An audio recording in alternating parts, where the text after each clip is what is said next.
Hello, this is Beth Linden from AWS Educate. Thank you for joining the Educator Mobilization webinar series. Educators all over the world are rapidly transitioning to remote learning, and some are doing this for the first time. So we wanted to do something to help ease the transition. This webinar series was created for educators by educators who have expertise in remote learning and can share their insight with you. The series runs through May 1st, so check back on the website each Monday to view new webinar topics. You will be muted during this webinar. However, you can put your questions into chat at any time, as we've set aside time at the end to answer questions. Now I'd like to introduce today's speaker, Dr. Brian Burton, who is an associate professor from Abilene Christian University. He is here today to discuss tips and tricks for the gamification of your class. And with that, I hand it off to you, Brian. Thank you, Beth.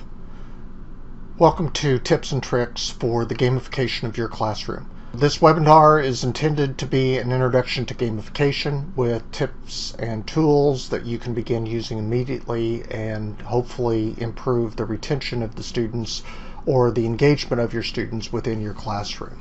We're going to do a gentle introduction to the concept of gamification and then move right into applying it to your classroom, and hopefully give you some experiences along the way that I've seen other faculty and teachers use for their classrooms, and how you might integrate all of these suggestions into your learning management system or just simply your use in everyday classes.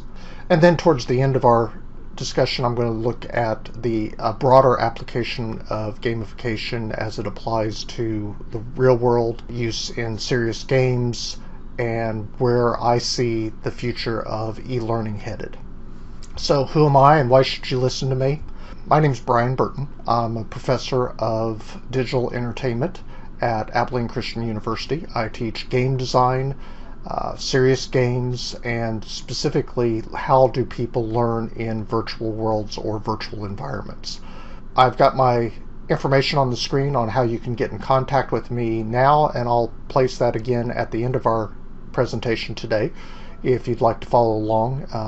I'm active on social media as well as on YouTube and producing lots of different types of tutorials. While the term gamification is relatively recent, the concept of gamification has been around as long as people have been trying to make rote or boring activities more fun and interesting, or just simply to help our students memorize and retain information. The use of songs, various types of activities, rewards, all help to get students engaged better and to remember and gain mastery of important concepts. This idea of gamification, of using games to help students learn, has been around as long as people have wanted to pass knowledge on from one generation to another. Why does gamification work? Do you use a credit card that offers points? Do you stay with the same airline because you have air miles with that airline? Do you play just one more level on that game on your smartphone just so that you can level up or earn some kind of a badge or an award? Does your clan need you for all of its regular raids? These are all examples of gamification applied to various different situations. By appealing to a person's desire to compete, be social, gain rewards, they will participate. They will learn new skills. They will spend money they had not planned on spending for virtual items that have no use to. By leveraging these ideas, by leveraging these skills, by leveraging these tools, we can help our students master what we need them to learn. They can be better prepared to accomplish whatever their goals are.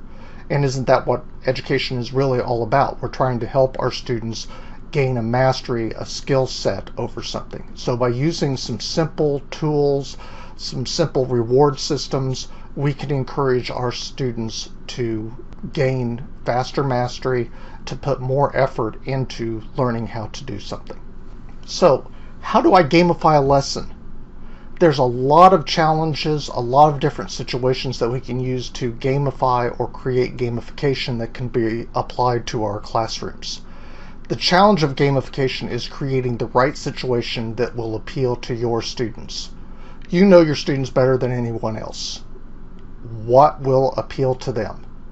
A millennium ago, or in the 1990s, I was teaching a middle school class how to use spreadsheets. Now this was 7th and 8th graders. They were not necessarily enthused about learning the latest spreadsheet software and did not see how it could be used in their real life situation. You know how this age group is. They think they're all grown up. They think they're adults and can't understand why people don't treat them as adults. So I decided I would treat them like adults. I gave them a simple program that I wrote that randomly assigned a job to them that paid minimum wage. They had to then take that job that they received and create a spreadsheet from it. That spreadsheet calculated how much they would earn each week, and then I got a little devious, I admit it. I added taxes. I added how much they had to pay for Medicare and all of the different expenses that some of you may have just gone through in paying your taxes. They got to see, oh, just because I'm making X number of dollars per hour, I don't actually get to take that home. Well, after they calmed down a little bit from that, we encouraged them to go a little further with their spreadsheet. They then had to spin a daily life event. Maybe they had a flat tire on their car, or they had an unexpected expense. Their roommates ate all of their food. They had to adjust their budget in the spreadsheet for how that could be done. Each day they had to create a new budget, a new sheet in their spreadsheet to show that they were learning. Then they had to go shopping. Well, shopping. They had to figure out on their spreadsheet how they were going to pay for their food and what kind of food they were going to purchase for their daily expenses. They had to find housing. They were not allowed to live with their families. And they had to handle whatever their life event was in each of these new spreadsheets. I received more positive feedback, specifically from the 7th and 8th graders' parents, that they learned so much from doing that project. And as a side effect, they learned how to use spreadsheets. They loved it, and they got a little bit of training of how to live independently and some of the expenses that they were going to encounter as an adult. They learned to use spreadsheets because I gamified the system. So I built a scenario. I built a simulation. I added challenges to that, and then their rewards were, at the end, they could show on their spreadsheet that they could manage to live independently on their own or with a roommate based upon the situation that life encountered. This, as I learned later, became a very big topic around the dining room table for many of my students. They would talk about what they learned from developing a spreadsheet as it applied to their life and how that they could use that.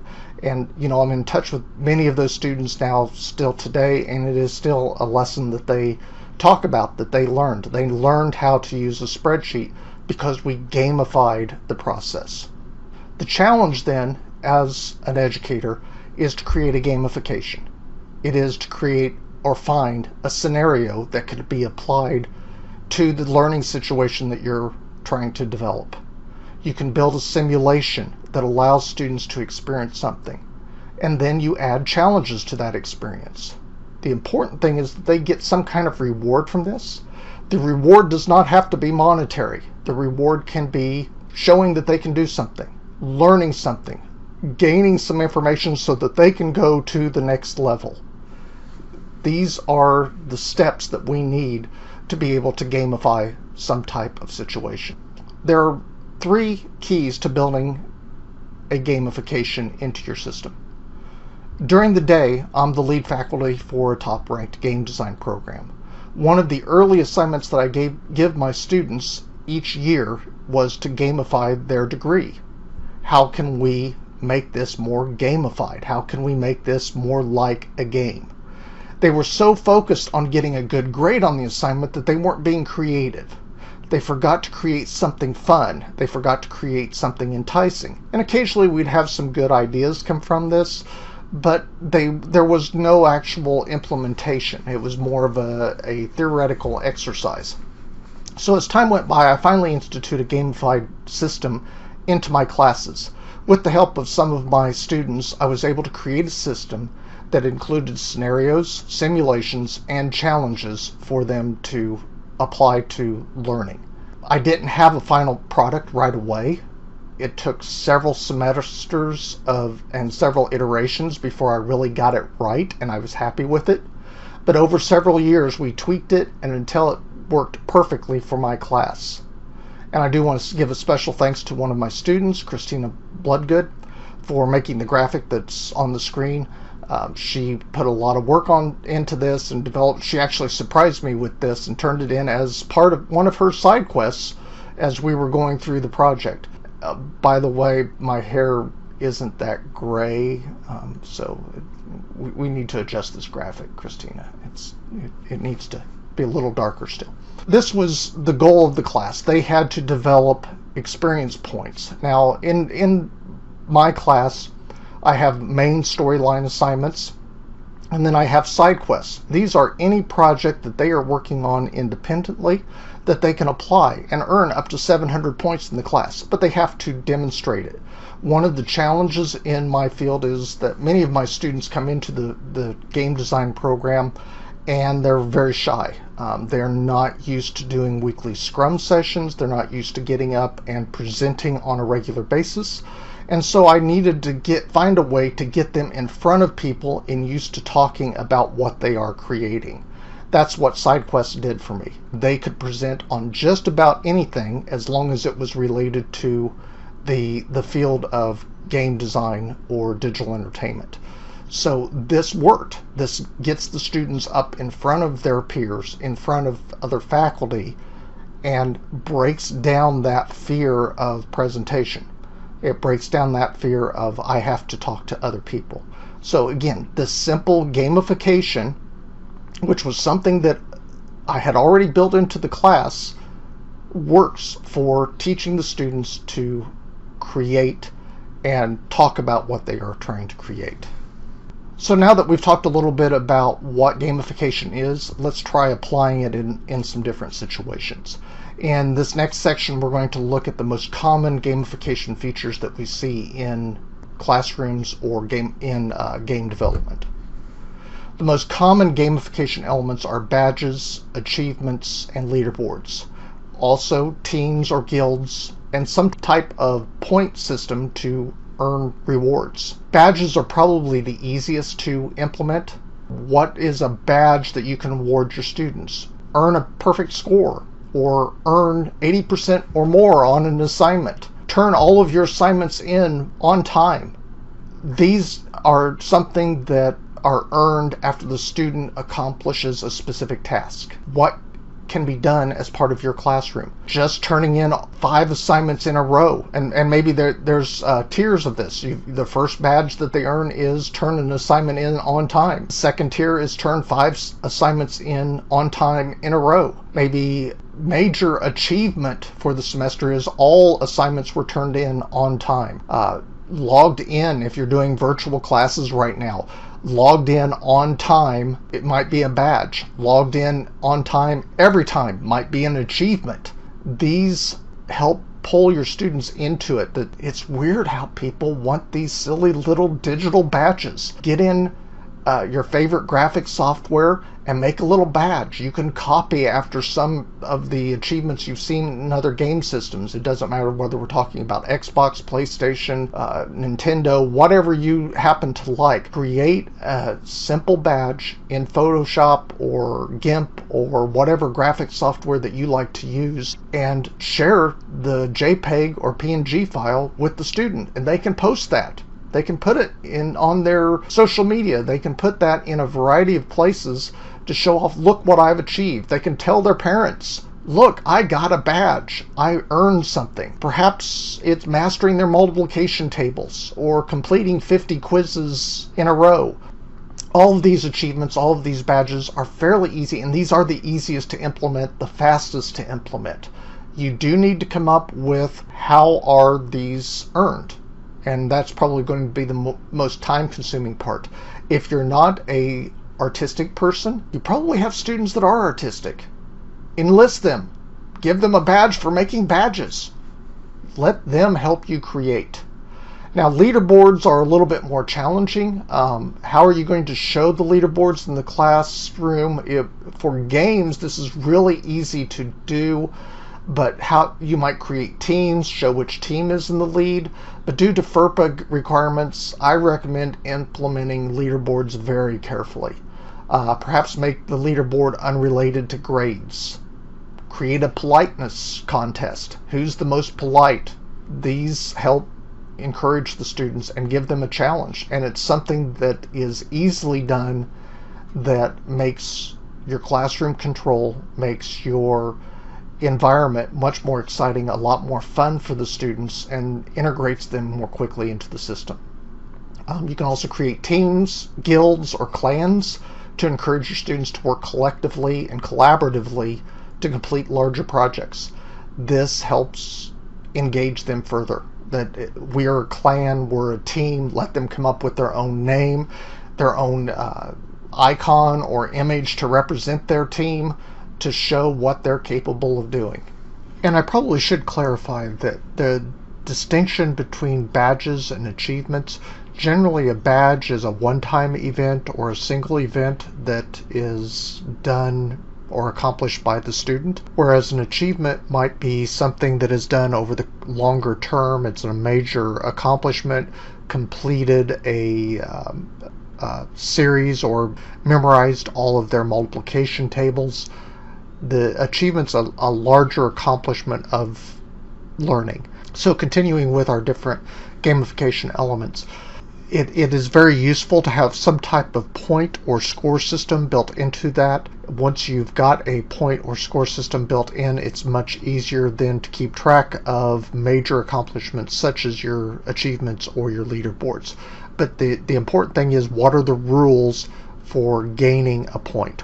What is the method that they use to accomplish their points or their scores, to help their team, to help gain status in the leaderboards, or to accomplish the achievements? Points and score systems make it very easy to pass information on between your students and make those accomplishments. I know of a teacher that was teaching a second grade classroom, made a reward system. One student, it meant more to that student to be able to take their shoes off for the afternoon. So that became a reward in this elementary classroom, that you could take your shoes off for a certain period of time during the class time, and they could spend their points for that accomplishment inside her reward system. What are the challenges that the students need to overcome? If it's easy to gain points, if everybody can do it, then it's just a participation ribbon. But if there's challenges that they have to meet to overcome, then that makes a big difference. Make the challenges appropriate to the level of your students so that they can have these accomplishments. That sense of accomplishment is why gamification works. So give them that accomplishment. It gives them instant feedback when they've earned a point, when they've earned a badge. They get that instant feedback that helps them to try harder, to continue with that effort. It's a very interactive system that helps the students know what they are achieving.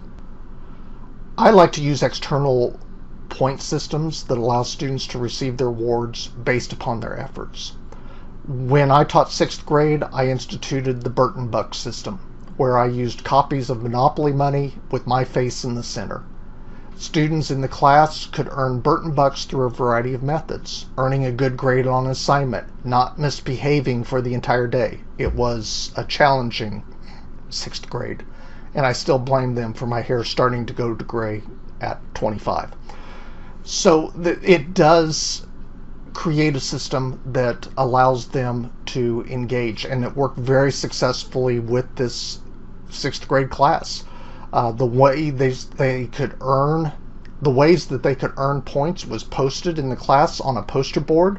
along with the rewards that they could earn with different point values. Once the rules and the system were in place, it was fairly easy to manage, with the last few minutes of each day used to administer the system. The students would just simply show, I got an A on this, I get a Burton buck, or I want to turn in my 5 Burton bucks for a $5 Burton buck, or I want to submit this and get a piece of candy. My principal was very supportive of this for the classroom. She was very helpful with it, and I actually got a little box of things that they could earn with the top reward that I would buy a group of students a pizza.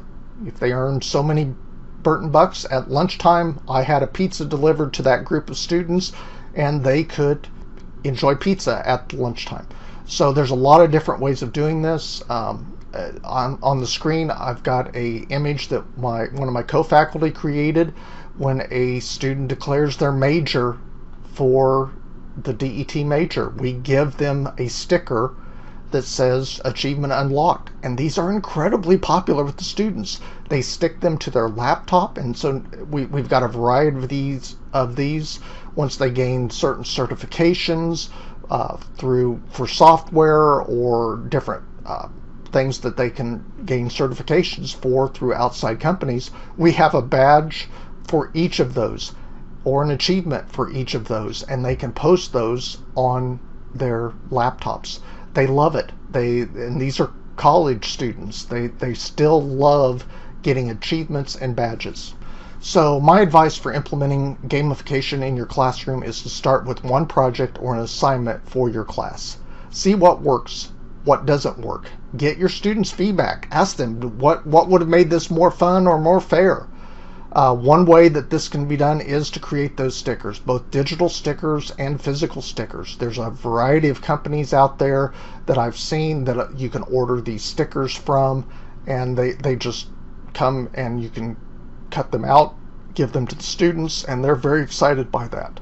Students can then place these stickers in their e-portfolios or mention them on a resume that they earned a certain reward or award within your class. These rewards have proven to be very popular with my students and a great motivator.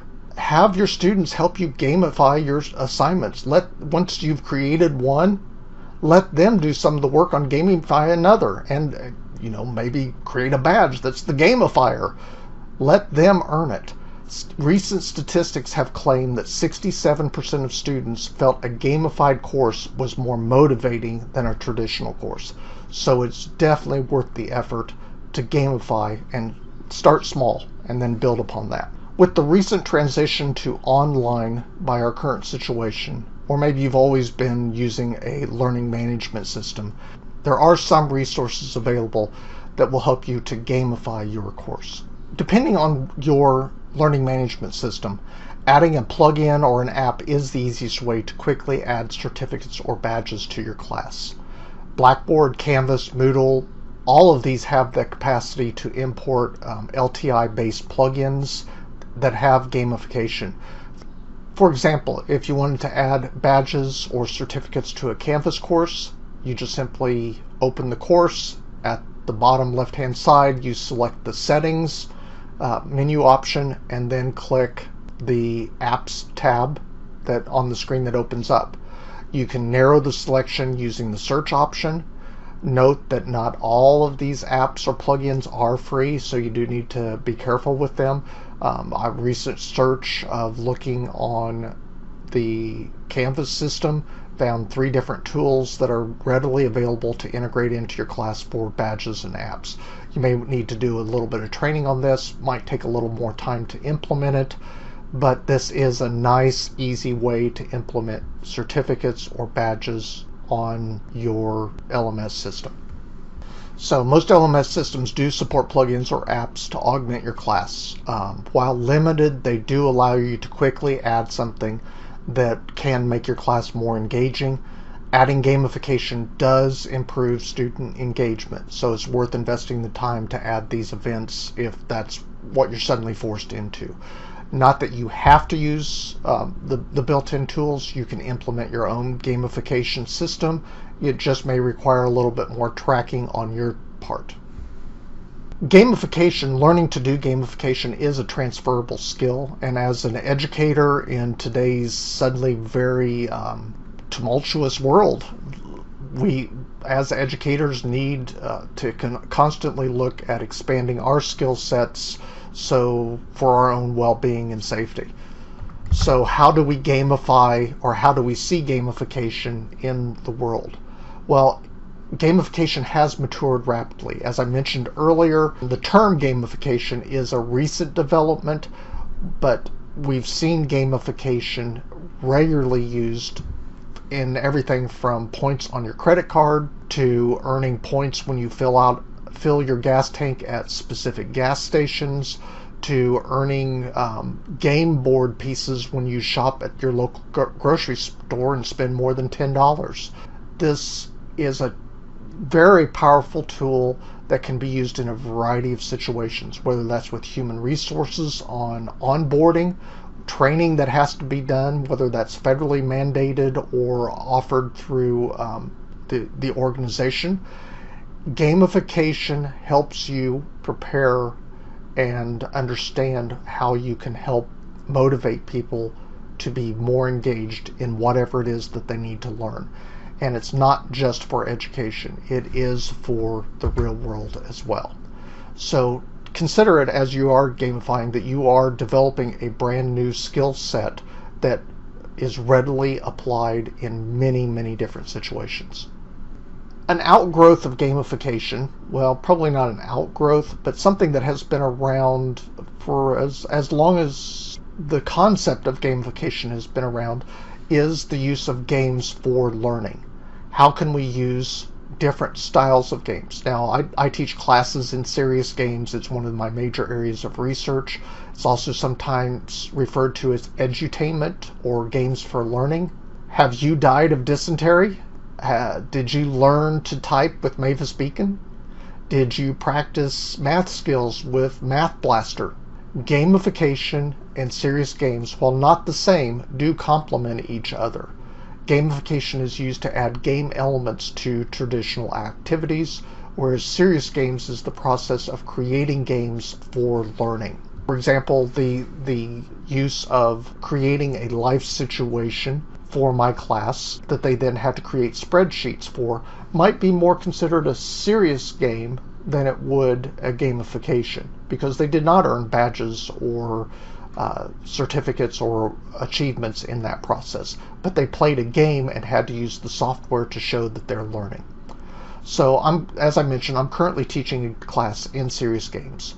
We were asked by my college administrators to create interactive lessons for ethics, the goal being to set a base understanding or expected ethical behavior within the college. So we ended up creating two products for them. A tutorial that covered the basics of ethics with gamification added to it, and then we created a game that we called Ethics Court, where students decided if someone has behaved ethically or not. So they are put in the judge situation and given a scenario and have to decide if this was an ethical situation. Did the student before them plagiarize or not plagiarize?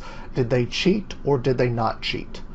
During the early testing, everyone appreciated the basic version that would include gamification. They thought that, okay, I can gain badges, I can gain awards through this process, but they loved the game. That's where people really got excited about, gee, I can learn about ethics and play a game. Now, we will be pulling all kinds of analytics from this to measure the learning outcomes in the near future, and I hope to be posting on this on one of my blogs or websites, or sharing at a conference on what the results of that are.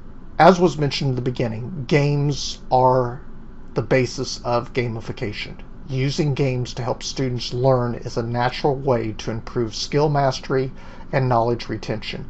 I've always been amazed at how much effort having 4th and 5th grade students play the Oregon Trail, how much effort they would put into learning about how can I get through the next thing, the next challenge that they were facing. How can I do better at this? The excitement of playing a game for learning is very contagious amongst the students, and the majority find it very rewarding. Our key challenge as educators, though, is to make sure that the students are gaining a learning experience from their game experience. Show how it does relate to what it is that they are learning. So where are we headed with learning? Where are we headed educationally? Let's face it, online learning is here to stay. When it first started becoming available in the late 90s, early 2000s, it was primitive. We were at the beginning stages. We were learning how to do that. Even the most resistant to online learning and online education see now that there is a time and a place for this mode of education. You may suddenly find yourself in the situation where you'd never taught an online course before, and you're suddenly teaching all of your students online. All of us are seeing from this experience ways that we could do this better, or questioning, how can we do this better? Being able to apply gamification, being able to apply games for learning is definitely one way of doing that. Our challenge as educators is to find the best possible situation for our students, and that's going to require some work on our part to improve the educational models that we're using. With the sudden change that has happened, we who are teachers and faculty suddenly find ourselves in a very new environment. No longer are we acting in locus parentis. Instead, we're being invited into our students' homes. Instead of worrying about classroom management, lunch duty, recess duty, we can focus on why we became educators, to prepare our students for the future. Our task is now to create exceptional lessons that will fully engage our students, help them to master the fundamentals, and push them to excel. Earlier this year, before any of the current events were even a thought for most people, I wrote an article on the future of e-learning.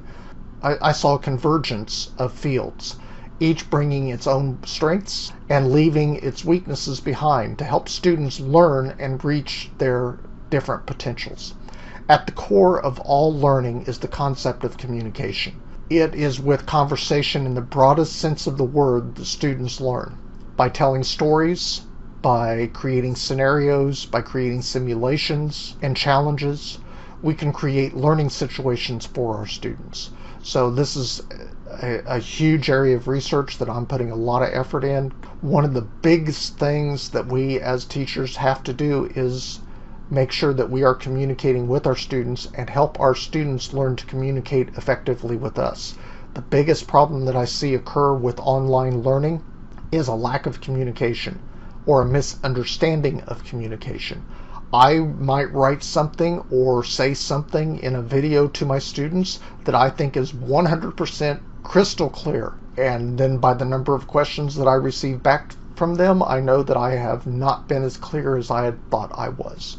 So communication, those soft skills, are what's one of the critical aspects, but it is in storytelling that we can engage our students.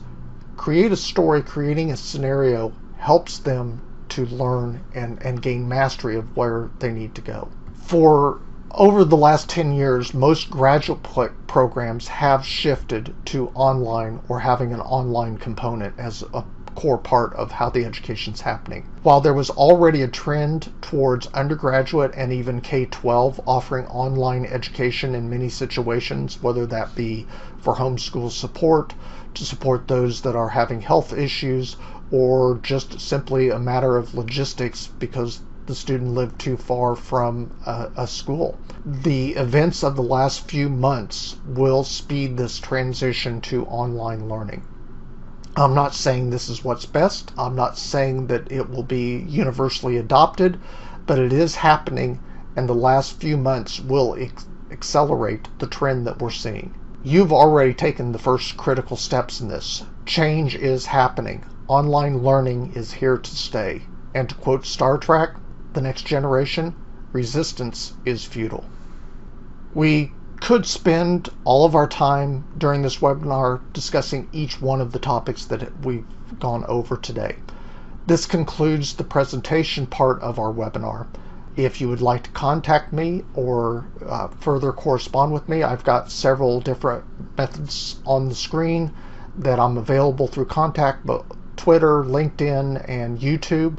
Or you can visit one of my websites, Dr. Professor Dad, where I give advice for learning or online learning or just simply surviving at college for college students. My VR Professor, where I'm exploring how we can use virtual reality for learning, or Burton's Media Group, which is primarily where I've got my textbooks or other media available. Also on the screen, I've posted a few resources for further reading in the area of gamification. James Paul G is one of the best known researchers in this area. He's written several books on the idea of what video games have to teach us about learning and literacy and good video games plus good learning. I highly recommend his books. They do make a good foundational understanding of what gamification is. And then Lee Sheldon has also written a book called The Multiplayer Classroom. It's a little bit more geared towards traditional classroom and making that more gamified, but it is a great resource. So, back to you, Beth. Thank you very much, Dr. Burton, for sharing your expertise on gamification. I know I learned a tip or two that I'm going to try on my next project. Thank you to all the participants for joining us today. We hope this information is useful to you as you transition to online learning. As I mentioned earlier, we will be hosting webinars through May 1. We're also hosting office hours to answer any further questions that you might have. You can find information for both the webinar series and office hours on our webpage at awseducate.com. We will now answer your questions on chat. Thanks again and have a great day.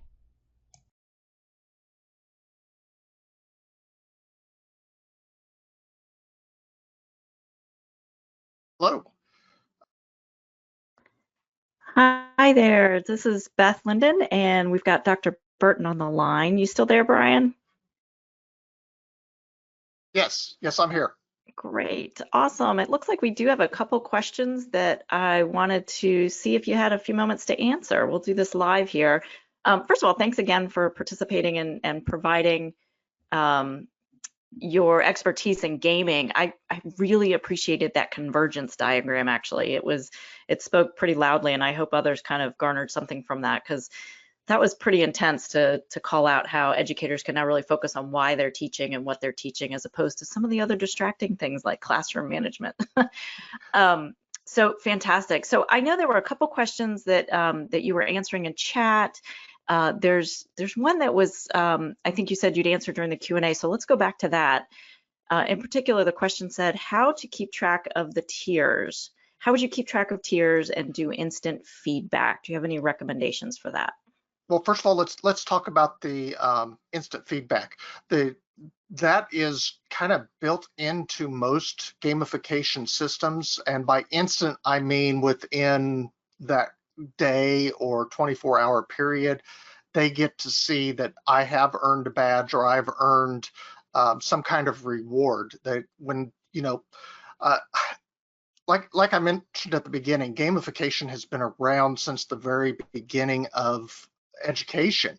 I can remember back in elementary school what a big deal to have the little sticker or the little message put on your paper when you got it back. Great job.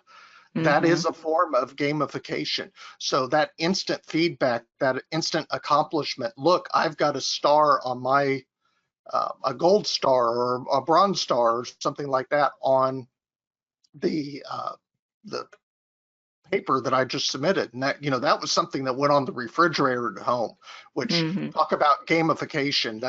That is the major reward for, as a parent, how if it was worthy to go onto the refrigerator, you knew you accomplished something. So the instant feedback, that is there. Now tiers are a little bit more complex, and that has to be built into your system. How do we earn and graduate up, ramp up? You've always got that overachieving student, or hopefully you've always got that overachieving student in your class that needs the more difficult or the higher challenge, they want to be pushed to accomplish more and more things. So once you've got your basic tier that your all students can accomplish, have those push goals, have those, hey, if you do this, that's well and above and beyond what we're trying to accomplish in that in the class, but this is something I'd love to see you to accomplish, and make the reward for that corresponding to what that achievement is. Um, One of the things, Book It was real big when I was teaching 6th grade. And so, read 100 books, you get coupons for pizza or all kinds of things like that. Reading 100 books, that's time consuming, especially for a 6th grader over the course of a year. So the reward of a pizza really wasn't that much for a year's worth of work, but that was a major accomplishment for that highest tier. Absolutely, that makes a lot of sense. And I also remember gold stars as well and love those. So I think that makes a lot of sense. So a couple other questions were, good free online tools to create games. Do you have any sort of off the top of your head ideas or suggestions? Yeah, it's a lot more involved for building an online game. There are some simple tools out there. The current obsession, Hmm. for lack of a better word, by so many young people for Minecraft or Roblox, Hmm. that would be a great place to put some kind of gamification element in. The fact that you can include some simple scripting or coding in that. I'm doing some work and research in Roblox right now because it uses a Lua-based scripting system, and I've written a couple of textbooks on that. So it was a natural outgrowth of what I'm doing. Hmm. Um, it would be an easy place to integrate more. That we can build things in and create plugins into these systems. That's a natural place to build in some type of gamification into an online virtual environment that students are using. Yeah, absolutely. And I think you mentioned also tools that are built in for some of the LMSs already that are available, that you can Yes. quickly integrate as well. Yeah, those are great. Um, so I think there was, this one may have been answered already, but do you tell learners in advance that they can earn the badges and for what? Could you expand on that? Yes. If you're going to have a reward system, especially once you're getting into junior high, 6th, 7th, 8th, and high school students, and especially for college, you can't hide the gamification. Elementary school students, they see badges and stickers and little rewards that they can earn, and they don't understand that it's a gamification system. But the older the student is, the more critical it is for us to let them know that this is what is happening. This is what's Hmm. happening for the system. And yes, I've built in an external reward system that is more and above and beyond what just simply earning an A or a B in the class is. Hmm. Yeah, absolutely. And I've done quite a bit of studies on adult learners as well. And I think, they like to know what it is that they're learning, why they're learning it, and sort of why they're doing what they're doing. And so I'm sure that that plays into making sure that that older learner is aware of kind of what's going on with the game. Okay, so moving on, there are a couple more questions here. Do you have any specific info related to Blackboard? I think you had used Canvas as an example in our discussion, but do you have any references to Blackboard? Yes, it's basically the same process. There are plugins available for Blackboard as well that and Moodle, if you're at Hmm. someplace that is using Moodle. There are lots. Basically, it's based upon the LTI plugin system, and so most of even the three that I showed on the screen during the presentation, they include. Um, I'm sorry, I was looking at questions and got distracted for just a second. Yeah, no worries. The LTI system allows these companies to build these plugins, and they are putting them directly into all of the different LMS systems. So you go in and you do a search in the plugins or the apps, and you're going to see a variety of different plugin systems for gamification. Excellent. Great. And I'm gonna not be able to pronounce this name correctly, but somebody posted, how do you feel about Gary Gygax? How has he Guy added next. to yeah, Gygax to the current landscape of gamification? I think that his, wow, that's a huge question that we could. I'm a Gary Gygax fan. It definitely has had a huge impact upon the gamification landscape. There's no Hmm. question about it. It's that's a discussion that we may just have to have offline sometime, and it's, we can talk for a long time. That's on that one. Too funny. Okay, excellent. Well, it's nice to hear that you've got a thumbs up for that, and the user who submitted that question can go maybe reach out to you and have that discussion offline. Um, so, and I think this might have been answered in some of the other questions as well, but ideas for rewards as we teach online. The idea of a pizza is great. We would all love to be able to bring that to the classroom. My son had a teacher that brought donuts in for rewards. Right. But what are some other ideas for as we teach online? The virtual stickers, the virtual badges or achievements, that is the easiest way to do that. Just getting in your favorite graphics software, draw a simple reward that they can get and receive, post on their site or as part of their portfolio or their their profile. They can show what their badges are. One of the things that we've done with our students is we require electronic portfolios. If you're going into the game design or the film industries, it's all about what have you done most recently. We decided Hmm. to really push the virtual and the digital badges and achievements and have them place that on their profiles so that people Nice. can see what's happening. So yeah, carrying that over to online, getting those digital stickers, that's a huge thing. They look, I've accomplished this reward or I've accomplished this achievement inside of my class, and it's going to have the same effects. Hmm. Yep, absolutely. Absolutely. Um, okay. There were a couple questions actually related to Google Classroom and plugins for Google. It seems like a couple people were asking, do you have recommendations for any websites to learn how to do that or any other tools that you can recommend? Not at the moment. I am working on a blog article on my Dr. Professor Dad on gamification as references, primarily from an outgrowth of what we've been talking about here.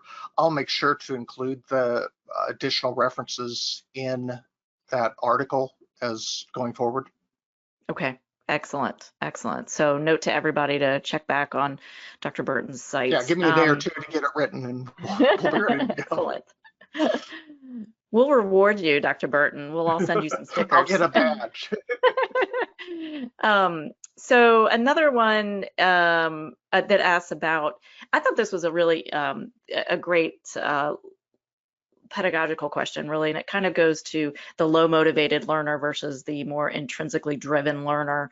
Do you think it works, gamification only works for the students with the low learning motivation? Would it be a waste of time for those who are quite automatic? And I actually put a note here because I think you sort of talked about it when you mentioned the leveling up and tiers and sort of push goals is kind of how I would interpret that. But I wanted to kind of pose that question to you. Right. Yeah, that's a great question. The highly motivated student, you know, the motivation's already there for them, but they want those rewards as well. That's important to them as well. I think that is definitely where we put the higher achievements or the accomplishments for that student to help push them. I back to teaching that sixth grade class, that was a very formative class for me as an educator. I had a group of students that were struggling to keep up, and a group of students that were just simply outstanding. And Hmm. so I created a stretch goal for the students that were outstanding, that if they accomplished certain grades or certain activities in the classroom, they could be released to focus on writing a major paper. I mean, this was a reward for the student, but they could go into another spare room that we had in the building and do research and write a major paper, while I worked with the students that were lower performing and accomplish what they were trying to do. So that was their motivation. And I had one student that was just right on the edge between the two groups. And when she saw the high performing group get to go do this special project, put in a lot of extra effort and moved into that higher tier group. So it was a motivator. Yeah, absolutely.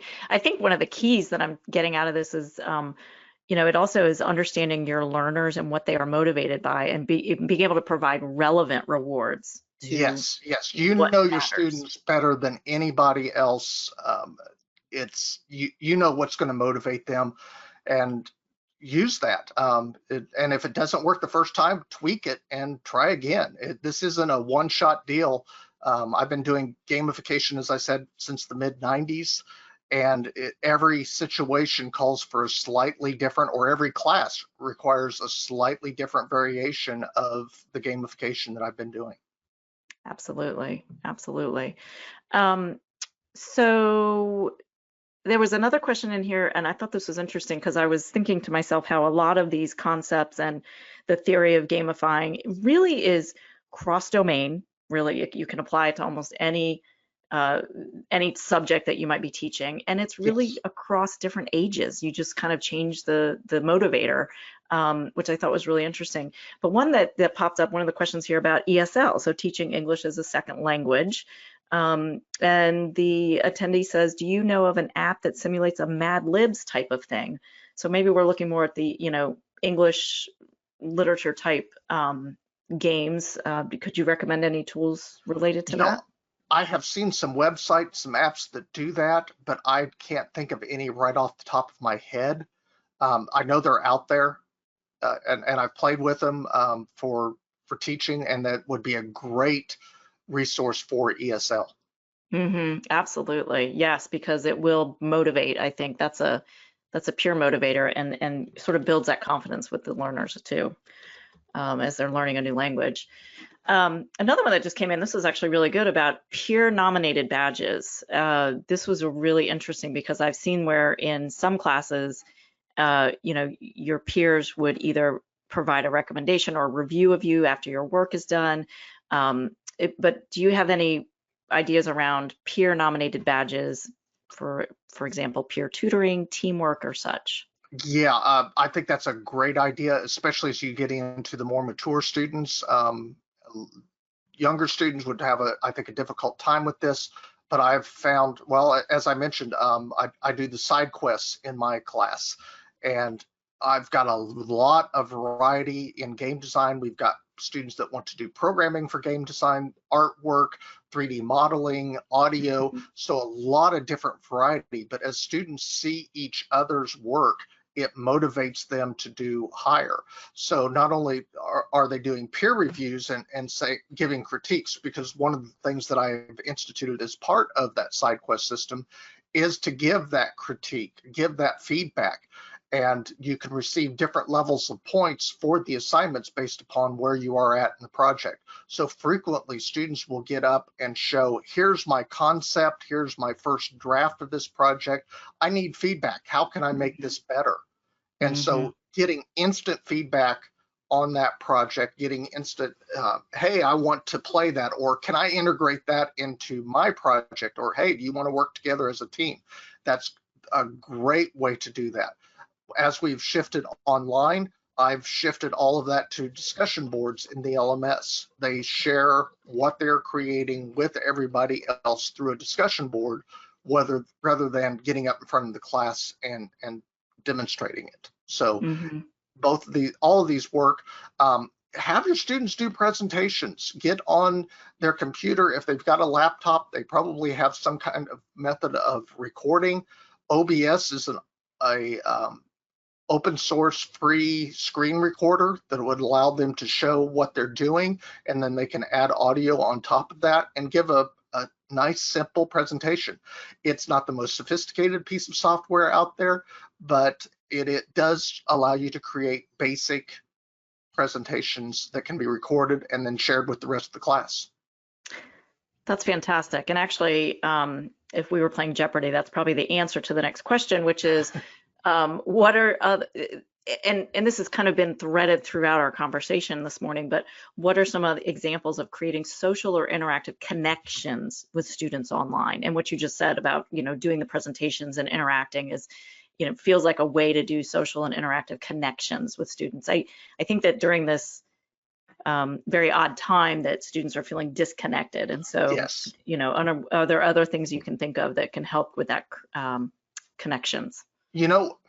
With my class, we started a Discord server, which, that's free. You can go out and connect to Discord, create a class, and then share the Discord, connect with your students. My students, at least the ones that are needing a little bit more social interaction, they're on there all the time. Mm-hmm. I have to go invisible at times so that I get a break. One of the challenges as an educator right now is that we've got to take time off for ourselves as well. It's very easy to go into a mode where you're constantly on 24/7 and not getting a break. So, but Discord has been a great resource, especially for the students that have a higher social need. They're able to interact with one another. They can throw GIFs up there or GIFs, depending on what part of the world you're from, and show put humorous things up and communicate with one another. And it's a nice, simple social interaction that you as a professor can moderate or as a teacher, and if somebody's being inappropriate, you can mute them or delete anything that is not appropriate that's going up there. Yeah, actually, all of what you just said rings true in my household. My middle schooler, the very first week that we went into online, he was in the Google, I think it was a Google Meets, I think for 3 hours just chatting with his friends. I don't know if the educator stayed the whole time, but that's a long meet. Oh yeah, that was definitely a long one. So things have changed since then, but to your point, looking for creative ways to, kind of keep them interactive, and that connection I think is really, really important, because school is so much more than just that pure education, which is the critical piece of it, but they're missing a lot of that social interaction. Well, this has been fantastic. I think there's a couple other questions that are relatively the same about, gamifying online courses. Well, we can address some of these other questions. There's so many great questions up here that I'm saying that I know we just haven't had time to do. I'm going to be part of the AWS Educate office hour that's coming up in 15 minutes. Awesome. And there'll be other people on the panel as well that might be able to throw in some other great ideas on how to do this. As I said, I'm working on a blog post for my website, and I'll try to address some of these questions that are up here in that article. Absolutely. Thank you so much, Dr. Burton, for your time and taking the time to do the office hours, which is following 15 minutes from now. Also want to remind all the participants if you have a chance to please complete the survey that you'll be getting at the end of this. And again, thank you so much for the global presentation that we had today, and the participation from all of the educators out there. Thank you so much, and I hope everybody has a great rest of your day. Thank you. Thank you.